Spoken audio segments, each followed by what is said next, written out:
Hey guys, welcome to my YouTube channel. I see so many videos where it says right after you say that, say, well, like, share, and subscribe. I'm not going to say that. If you guys like this content, like it. So, uh, parasites always surround dead things, right? Because if it's alive, it actively prevents. Well, parasites don't have anything to feed on if it's not dead, because a parasite transmutes the energy into some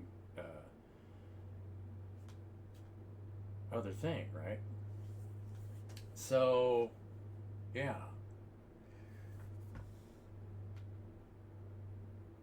Think about how many parasites we have on our bodies, right? We got skin parasites, but they're all eating off of dead things. It's cells that die. Why do the cells die? If you picture yourself as a cell in a larger organism, why do we die? Right?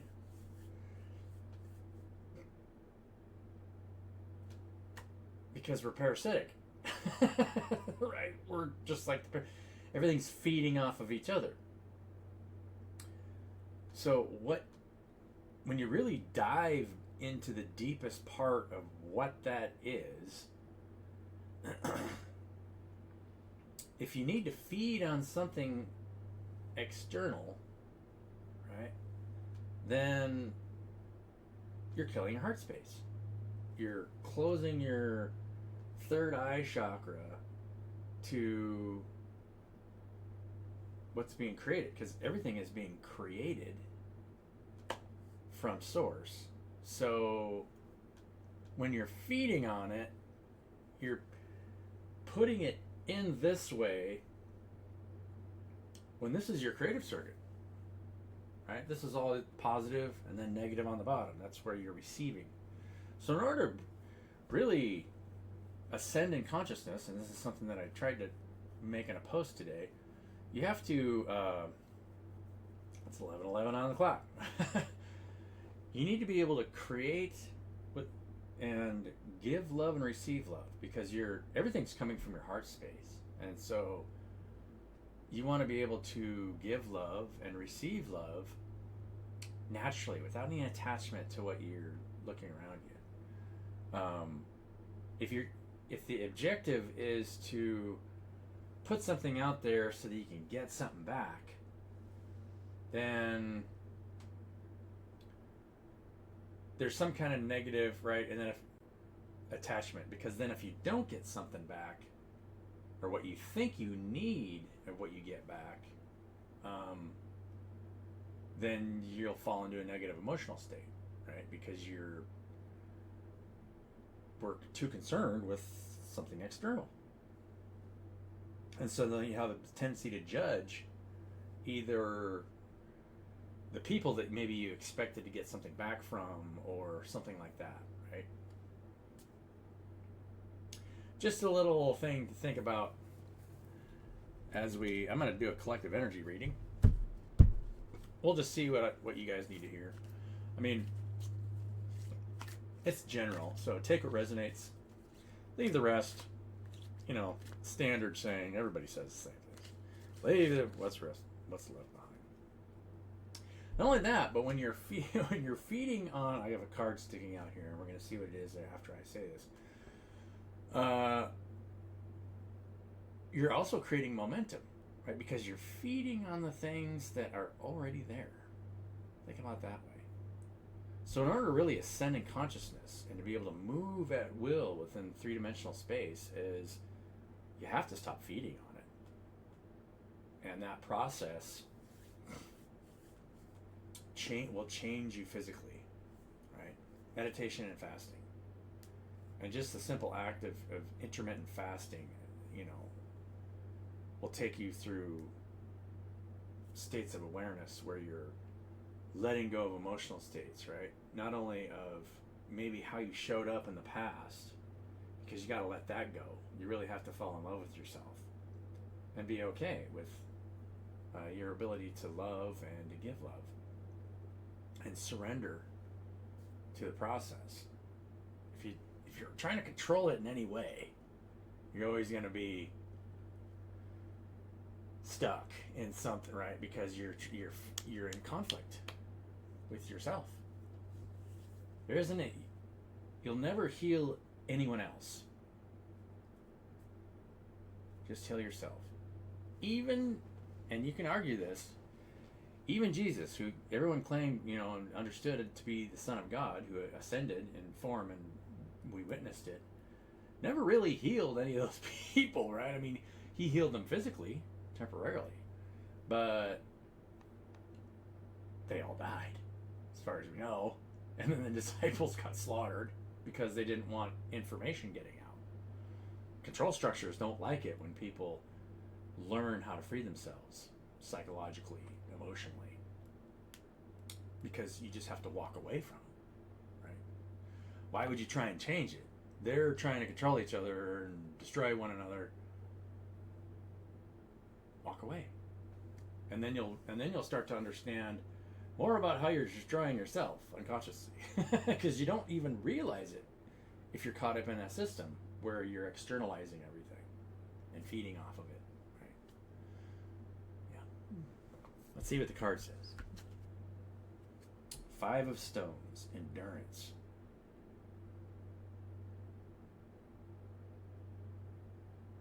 Interesting card in this deck. This is the 5 of Pentacles in the regular tarot deck. Look at the 5 of Stones here. It's somebody just stoking a fire out in the wilderness. Lightning in the background. There's a storm in the background.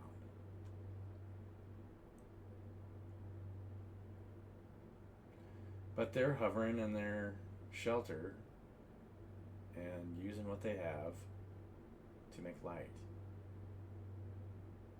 while the world is raging behind them.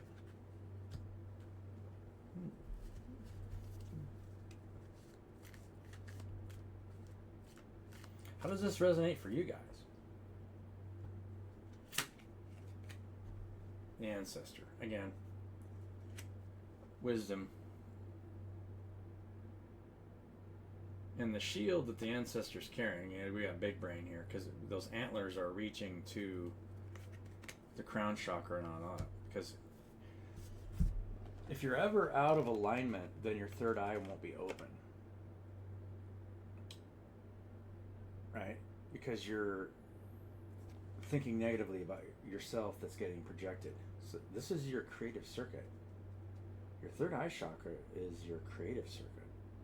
It's not your receptive circuit. You're creating the way that you view the world here. That might be a really hard thing for some people to accept. And you're even hearing what you want to hear.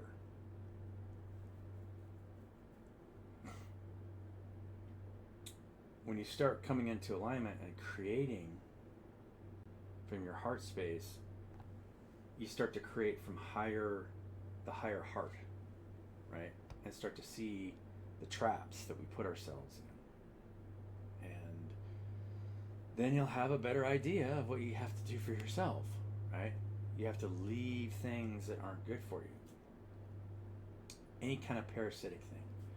Thinking negatively about somebody. Even maybe they're spent time with them and they're just in a bad place, and you're having to feel like you had to ground out a lot of things. But you can set boundaries and make sure that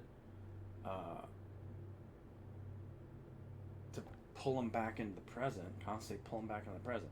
Don't worry about this. Don't worry about that. The past, if you're focusing on the past, you're creating momentum. You're pulling it into the present all the time. It's an illusion. And then you recreate it by putting it here, because you're actively creating your own reality. There's nothing that's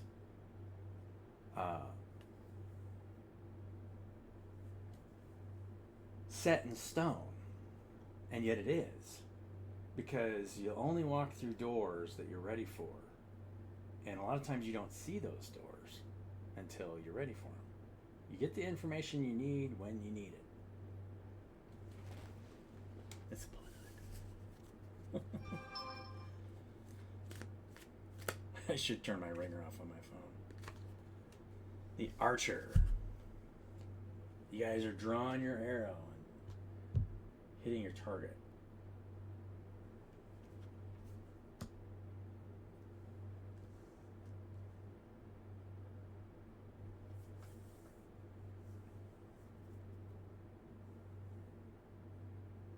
There is so much possibility, right? Every moment has infinite possibility. And if you don't see it, then, I mean, I had infinite possibilities. I'll be the first one to admit, if I want to look back.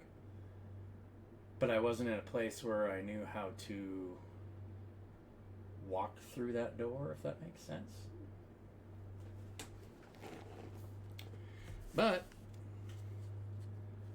and the last thing you want to do is take advantage of somebody who's not doing that, right? I mean, you don't have to, and you don't have to control them, but you still have to do,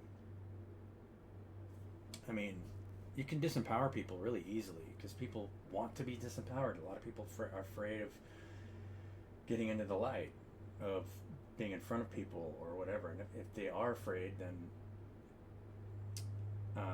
they'll always be relying on you. If you're not afraid they'll be externalizing their own heart space, and so they'll slowly die. And if you're enabling them to do that, then so here's the thing, and this is something that occurred to me recently, and I've always known this, but is it evil for a predator to attack its prey? The only reason the predator attacks the prey is because it's fearful. If the prey, you're not prey anymore if you're not afraid, right? If you run into a bear in the woods, or you run into and you just completely freak out, you put off endorphins. It all happens in the mind first, but you visualize something that's not real. Think about that. You're visualizing the future. If you're visualizing getting attacked by the bear and those endorphins flare up, you create that scenario. It's not evil for the bear to be a bear that is hungry, but it doesn't have anything to feed off if there's something standing there that's not afraid of it, that's not creating a scenario in its mind. I mean, why not create a different scenario? A scenario where you love the bear and the bear is your best friend. Maybe the bear would give you a ride to the next village. How many people are doing that? How many people are visualizing something that is not connected with the past?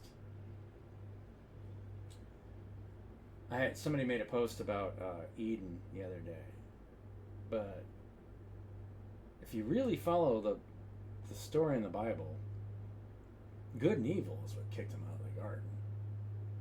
And so it puts you in conflict because you think that there's something bad out there. Is that really true?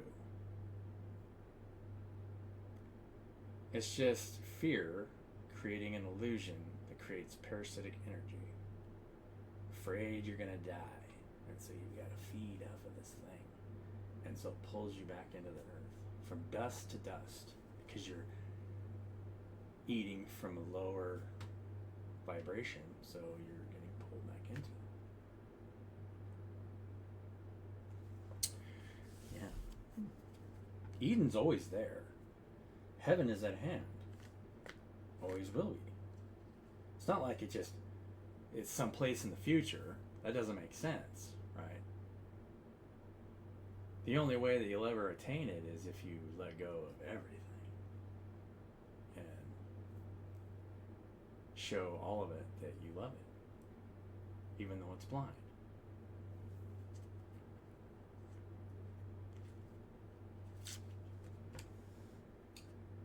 And then you'll have abundance. I don't know if you guys can see this card.